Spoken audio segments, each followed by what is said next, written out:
Good morning, students. For your subject, which is EE 121 or Fundamentals of Electrical Circuits, for week module 1, our topic will be about DC or AC sources and electrical circuit components, voltage and current laws. For the objectives or outcomes of this module, at the end of this module, you must be able to discuss the principle of basic concepts and units. For the second one, analyze the application of network theorems in circuit analysis. For the introduction of your subject, which is the fundamentals of electrical circuits, so what is electric circuit?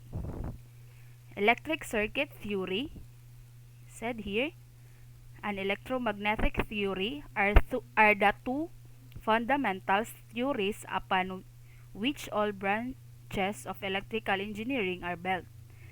So many branches of electrical engineering such as power, electric machines, control, electronics, communications, and instrumentation are based on electric circuit theory. In electrical engineering, we are often interested in communicating or transferring energy from one point to another. To do this requires an interconnection of electrical devices. Such interconnection is referred to an electric circuit, and each component of the circuit is known as an element. So, same sa inyuhang course, which is computer engineering. So, there is also electric involved sa inyuhang course. So, that's why we have an electric circuit topic sa inyuhang course. So, for our first topic for this subject is about systems of units. So, as electrical engineers, we deal with measurable quantities. Our measurement, however, must be communicated in a standard language that virtually all professional can understand, irrespective of the country where the measurement is conducted. So, giingon dari sa statement nga ang measurement, there is also a standard language. So, same sa ato sa human, we have a standard language which is ang English. So, sa measurement, we have also a standard language. Such an international measurement language is the International System of Units, or mao ni siya ang gitawag nga SI unit. So unsay advantage man aning SI unit sa atua? So one great advantage of the SI unit is that it uses prefixes based on the power of 10 to relate larger and smaller units to the basic unit. So, ang advantage aning SIDI, giingon, nga ang power of 10 nga naay larger number, mahimo siyang into smaller para mas masabtan nato. So, for the SI prefixes, we have here sa atong figure, natay makita, example, for the exa, so 10 raised to the power of 18. So, if i-calculate nato na siya for our calculator, so 10 raised to 18, so the value will be 1 times 10 raised to 18. So, if large ni siya, so taas kay ni siya, daghan kay ni siya 0. So, by using SI prefixes, mas na smaller unit niya into basic unit. So, ang mostly common nga ginagamit sa tuang SI prefixes is the kilo, mega, milli, and micro. So, for the kilo, we have 10 raised to 3. For the mega is 10 raised to 6. And for the milli, so 10 negative 3, and for the micro we have 10 raised to negative 6. So, ang atong SI prefixes, we have also a symbol. So, makita na to sa tong table. So, for the kilo, we have K. And for the mega, big letter M. And for the milli, we have small letter m. For the electric charge, so what is electric charge in electric circuit? Electric charge as carried by the electrons and protons within an atom. So, electrons are said to carry negative charge, while protons are said to carry positive charge. So, take note nga ang electrons is naga-carry siya og negative charge. And for the protons, naga-carry siya og positive charge. So, when we say negative and positive charge, so what is charge? So, charge is an electrical property of the atomic particles of which matter consists measured in coulombs. So, ang ato ang charge, ang ato ang unit is coulombs or letter C. Sa ato ang coulomb, there is an SI unit or the standard language. So, the standard language of electric charge is coulomb. Kita nato diri nga 1 electron or proton has a charge. We have a constant value for 1 electrons, which is 1.6 multiplied by 10 raised to negative 19. Note nga copper is used as a universal reference conductor. So, giingon diri nga ang copper ang ato ang universal reference nga conductor. So, for 1 cubic centimeter of copper, so in 1 centimeter cubic, na siya'y value nga 8.5 times 10 raised to 22 nga free electrons. So, take note ta nga ang cubic centimeter na siya'y value for the free electrons. So, when we say free electrons are electrons which are not attached to a specific atom and it's free to move. So, mao ni sila ang mga atom nga pwede maka-move bisag asa. So, it is sometimes called as conduction electrons. So, if we apply this electric charge sa ato ang problem, so for problem number 1, so solve the number of free electrons in a copper conductor having a diameter of 1.6 mm and a length of 10 meters. So for the formula, we have V is equal to area times length, where ang atong area sa ato ang copper nga naay diameter nga given is pi over 4 since diameter d squared, and multiply sa ato ang length nga given sa problem. So makita na to.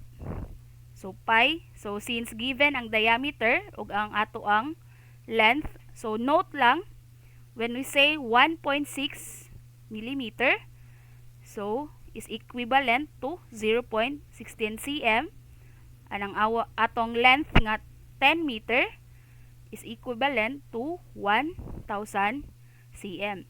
So why man gi-convert ni? Because sa atong formula, we have used 1 cubic centimeter. So need na to i-convert ang mm to cm and ang ato ang meter to centimeter.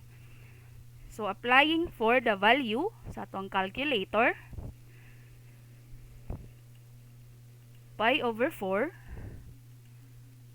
multiply sa atong diameter which is 0.16 cm squared, and multiply sa ato ang length, which is 1,000 cm. The answer will be 20.1 centimeter cube or cubic centimeter.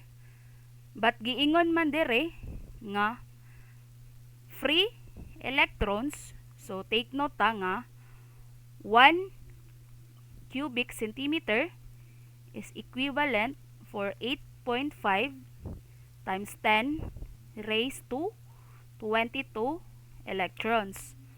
So solving that, to convert, since ang gipangita nato is free electrons, so we have 20.1 cubic centimeter multiply sa 8.5 raised to 22.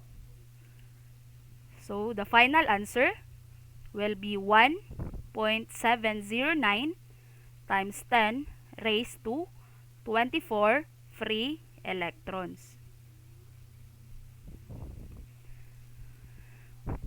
So nasabtan ra, so wala ra any question. So we proceed sa ato ang electric current. So electric current is it is rate of electron movement or electron flow in a given material. The SI unit of current is coulomb per second or commonly called ampere. So mao ni siya current. We have our formula, which is I is equal to Q over T, where ang ato ang Q is the total charge moving in coulombs or C, and ang atong T is the time of occurrence in seconds. So what if naimangutana, ma'am, what if ang total charge ang atuang unknown? So from the formula, we derive total charge is equal to I multiply sa atuang time. What if, ma'am, time ang ato ang unknown? So derive ta from our main formula. T is equal to charge divided by sa atuang current flow in amperes. So if we try it in our example, if a current of 2 ampere flows through a point in a wire for 30 seconds, how many coulombs pass through the point in the wire? So sa atong problem, we have given nga I or current, which is 2 ampere, and we have our time, which is 30 seconds. So ang unknown nato is ato ang charge. So from the formula, charge is equal to current multiply sa atong time. Since giingon nga ang ampere is equal to coulombs per second, so 2 multiply sa atong 30 seconds nga time. Substitutes for our calcu. So 2 coulombs multiply sa ato ang time nga 30 seconds. The answer will be 60 coulombs. For the drift velocity of conduction electrons, so what is drift velocity? The drift velocity of the free electrons is very small since the number of free electrons in a conductor is very large. So giingon ng atong drift velocity expected nga very small since ang number sa atong electrons kay very large. Nakita nato sa atong figure, we have I, our current, and ang atong A, which is the cross-sectional area. Then we have our formula for solving I. So I is equal to N multiplied by E, A, and V. So what is N? N is the electron density in electrons per cubic meter. And E is for the charge per electron, which is we have a constant value. And A is the cross-sectional area of the conductor, meter squared. And V is the drift velocity of the electrons, which ang atong unit is meter per second. So, ma'am, what if N ang atong unknown or the electron density? So, we need to derive from the formula. I is divided by E A multiply sa atong V. What if E ang unknown, the charge per electron? So same, I divided by N AV. If A ang unknown, ma'am, so from the formula, we need to derive the cross-sectional area. So I divided by N AV. So same sa V, the formula will be I divided by N EA. So when we apply for the formula, for example, a copper wire having a cross-sectional area of 1 millimeter squared is carrying a current of 15 amperes. If the density of the free electrons in the wire is 1 times 10 raised to 28 electrons per cubic meter, solve the drift velocity of the electrons. So, ang unknown nato is the drift velocity. So, we have given sa atong problem, which is I, which is 15 amperes. And we have N, which is 1 times 10 raised to 28 electrons per cubic meter. And E, ang electrons, which is constant value nga 1.6 times 10 raised to negative 19. And ang ato ang cross-sectional area, which is 1 millimeter squared. So we need to convert it in meter squared. So the answer will be 1 times 10 raised to negative square meter squared. So, substitute sa ato ang calcu, since naay value tanan sa atong formula. I is 15. And for the N, 1 times 10 raised to 28 multiply by 1.6 times 10 of negative 19. And last will be the cross-sectional area, which is 1 times 10 raised to negative 6. So answer will be 9.375 millimeter per seconds.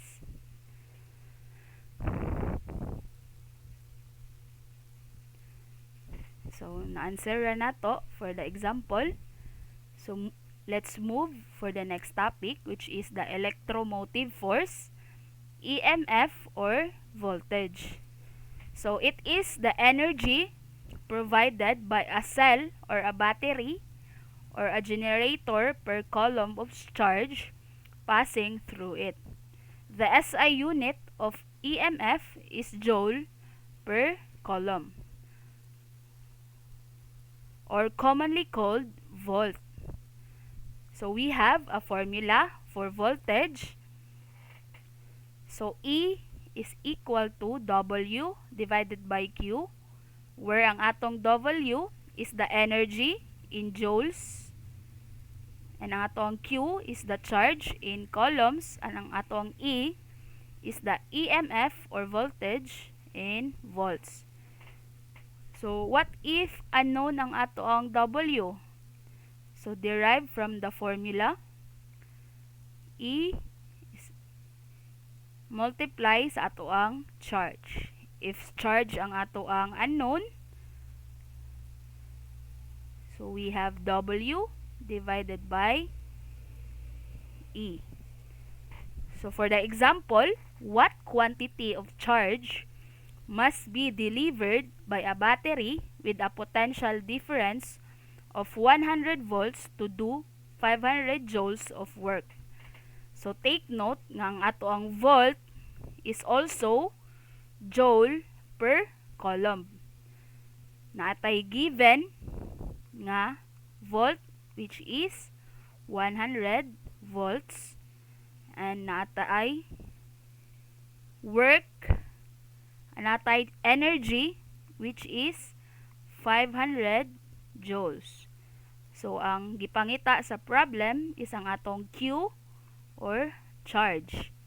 So for the formula for Q, Q is equal to W divided by E. Since naatay value for W, 500 divided by 100 volts. For our charge, the answer will be 5 coulombs.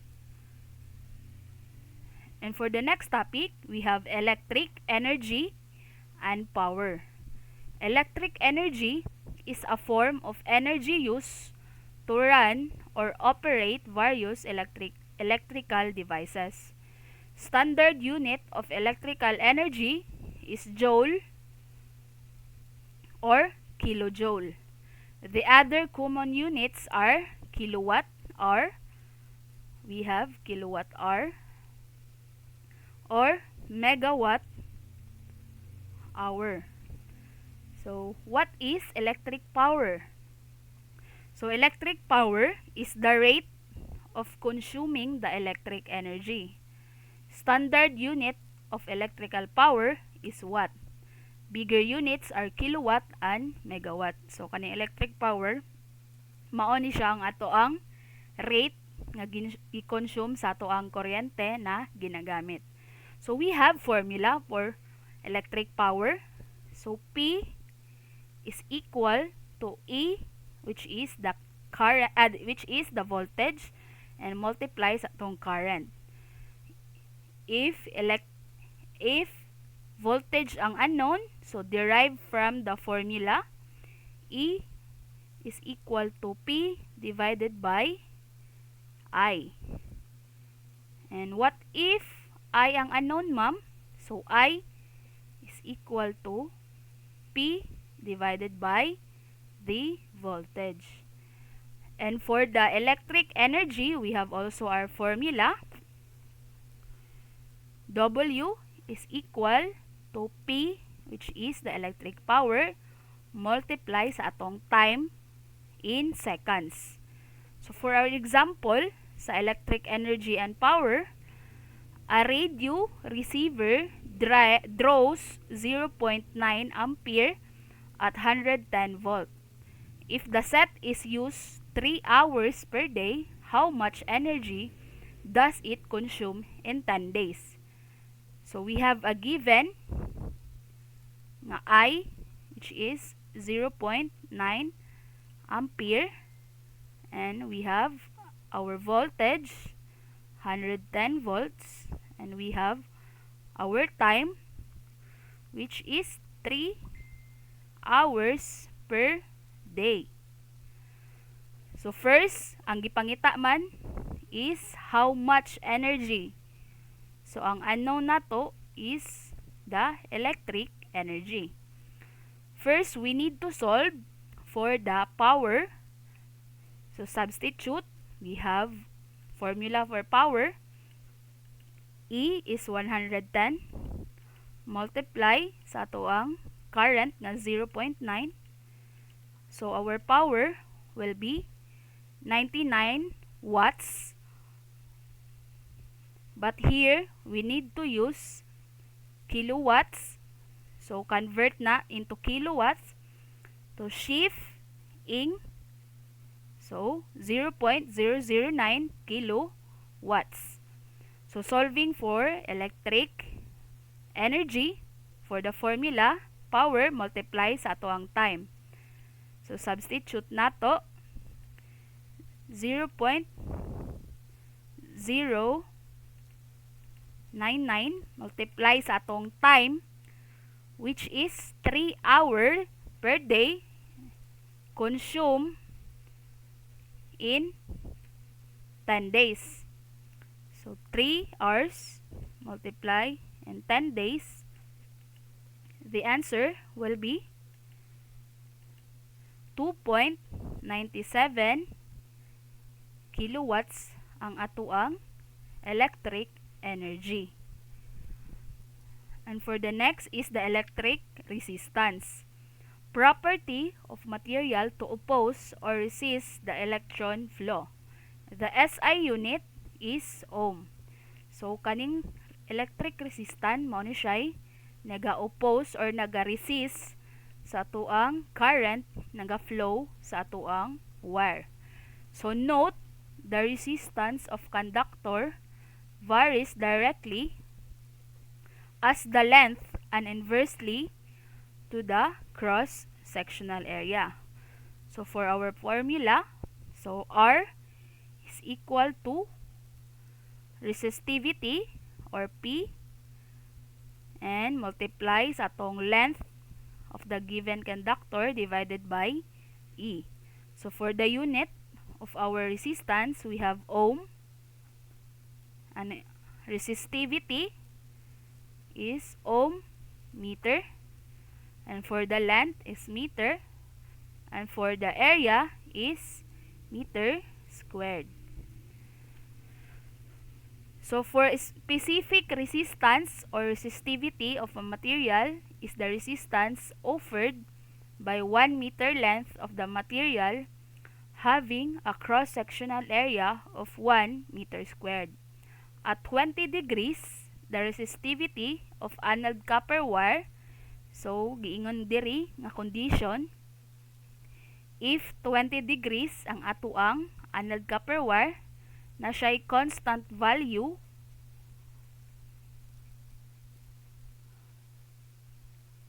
for the resistivity, which is 10.37 ohm per circular meter over feet, or P is equal to 1.72 times 10 raised to 8 ohm meter.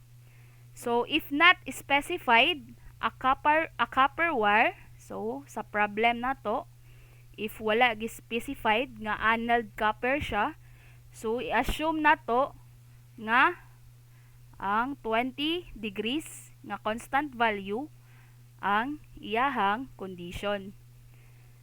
So if we apply it sa to ang example, so first we need to know muna what is circular mill. So circular mill or CM, it is an old unit in specifying the cross-section area of a wire. It is equal to the area of a circle having a diameter of 1L. So kaning area which is mao ni ato ang wire. So there na lahi-lahi ang ato ang sizes sa ato ang wire. So we need to solve for the cross-section area of a wire. So for the formula sa ato ang circle, A, area na to is equal to diameter squared. So take note nga 1 inch is equal to 1,000 mils. If we have 1 MCM is equal to 1,000 circular mil. So there is also a relation between a circular mil and a square mil. So giingon diri sa tong figure nga we have our area for 1 circular mil and 1 square mil sa atoang square. In 1 circular mil, so equal siya of pi over 4 square mils. So, try na to sa atong example. A 400,000 circular mil cable is composed of 37 strands. What is the diameter in mils of each strand? So, giingon dere nga we have area for our strand. So, for the formula, total area divided by sa atoang number of strands. So, 400,000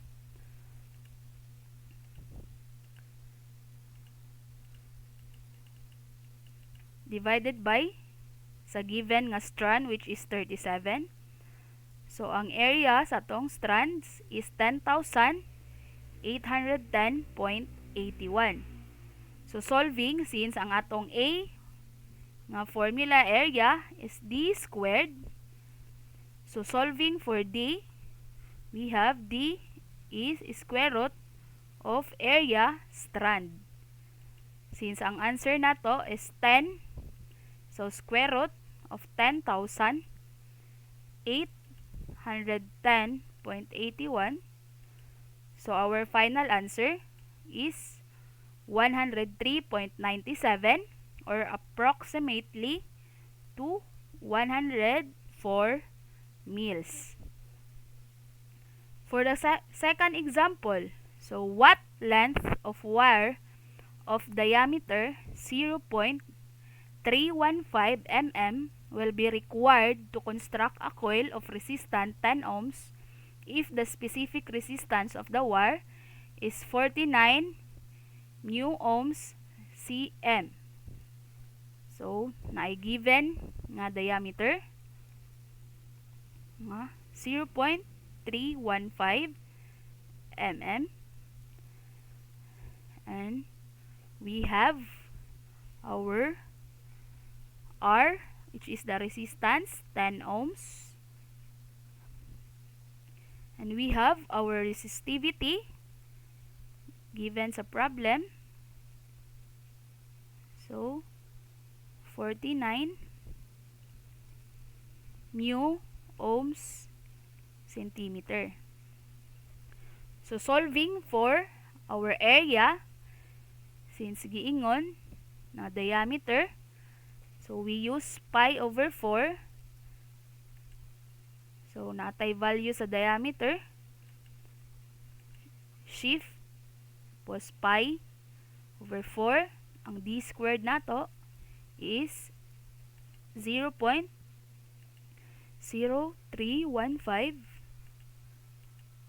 close, then squared. So, our area will be 7.8 or approximately to 7.8 times 10 raised to negative 4 centimeter squared. So, since ang unknown, gipangita sa itong problem, is the length of wire. So, formula for the length of wire. So, substitute since given ang atong mga value. Our R is 10 ohms. And ang water area is 7.8. Itong gisolve ganina. Times 10 raised to negative 4. Divided by sa atoang resistivity nga given sa problem, which is 49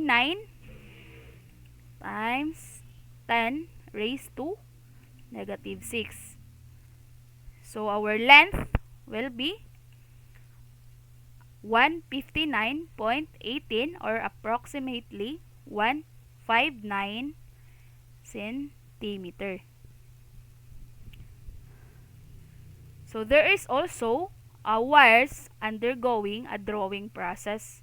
So, assuming no materials were wasted during the drawing process, the resistance of the wire varies directly as the square of the length, or it varies inversely as the fourth power of its diameter. So, giingon sa statement nga varies directly ang atong resistance sa wire if ang square of the length is inversely, varies also inversely as the fourth power sa atoang diameter. So before i-undergo ang atoang wires, so we have our length and our diameter. So giingon sa after nato we have also L over D2. So for the formula, we have resistance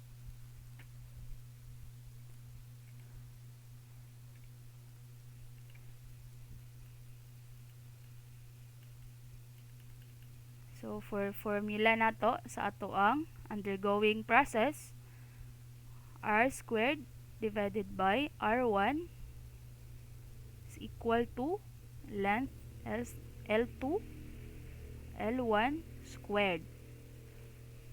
So since given, so sa atong example, a length of wire has a resistance of 5 ohms is drawn until its length becomes doubled. What will be the new resistance? So ang gipangita ang R2. So we have our formula. So we have R1 which is 5 ohms and giingon nga doubled ang atoang length. So 2 raised to 2. So the answer will be our new resistance is 20 ohms. So if we try for the second example, a length of wire has a diameter of 10 nm and a resistance of 2 ohms. The wire is drawn reducing its diameter to 5 mm. What will be the new resistance? So for the formula, if given is diameter, so R2 divided by R1 is equal to D1 divided by D2 raised to 4. Since natay given sa atong R1 na resistance, so which is 2 ohms, so multiply sa atoang 10 mm na diameter divided by 5 mm raised to the power of 4. So the new resistance will be 32 ohms. So that is our last topic for this module 1. So if you have any questions about this module, please comment para matabangan ni ma'am. So please make time to study. So that's all. Thank you.